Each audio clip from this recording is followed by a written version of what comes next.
जगद्गुरू संत तुकाराम महाराज यांची पालखी आज बारामतीमधल्या काटेवाडी येथे येते आणि याच स्वागतासाठी पालखीच्या स्वागतासाठी हा आपला खरं तर दरवर्षी प्रथेप्रमाणे परीट समाजाकडनं धोतरांच्या पायघड्या पालखीसमोर घातल्या जातात।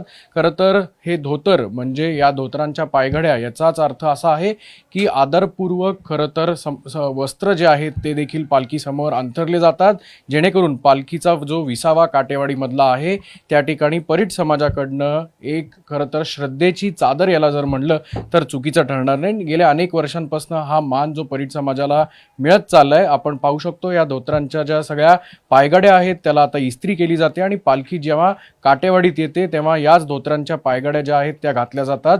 आपल्यासोबत ननावरे कुटुंबियांचे सगळे सदस्य आहेत या ठिकाणी।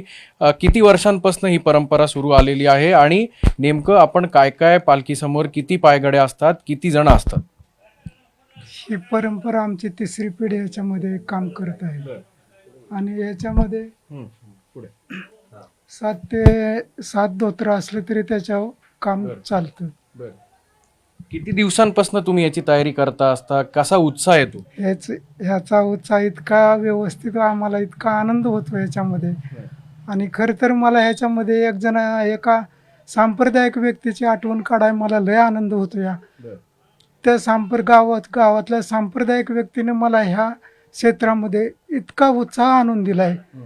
आज ती व्यक्ती आपल्या हयातीत नाही, पण त्यांना मला ह्या सांप्रदायिक ह्याच्यामध्ये किती आनंद आहे हे त्यांना मला 100% दाखवून दिलं। किती धोतर असतात आणि तयारी कशी करता? धोतर धुणं असेल, वाळवणं असेल, इस्त्री करणं असेल? 8 दिवस आम्ही धोतर धुवून घेतो, स्वच्छ वाळवून परत आपली इस्त्री वगैरे करून पालखीची तयारी करतो।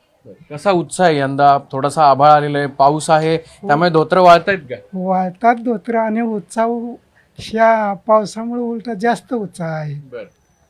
आपण बघू शकतोय की हे धोतर जे आहेत, आता जेव्हा काटेवाडीमध्ये तुकाराम महाराजांची पालखी येईल तेव्हा पालखी समोर हे धोतर जे आहेत ते अंतरले जातील आणि काटेवाडीतल्या तुकाराम महाराजांच्या मंदिरात पालखीचा काही वेळ विसावा असेल आणि तत्पूर्वी आपण हा उत्साह जो आहे तो पूर्ण बारामतीकरांकडनं आपल्याला पाहायला मिळतोय। कॅमेरामन आदर्श कटकेचा अक्षय बडवे, साम टीव्ही न्यूज, बारामती। आता isakal.com आहे देशातील नंबर 1 ची मराठी न्यूज वेबसाईट। प्रत्येक अपडेटसाठी isakal.com ला नक्की भेट द्या।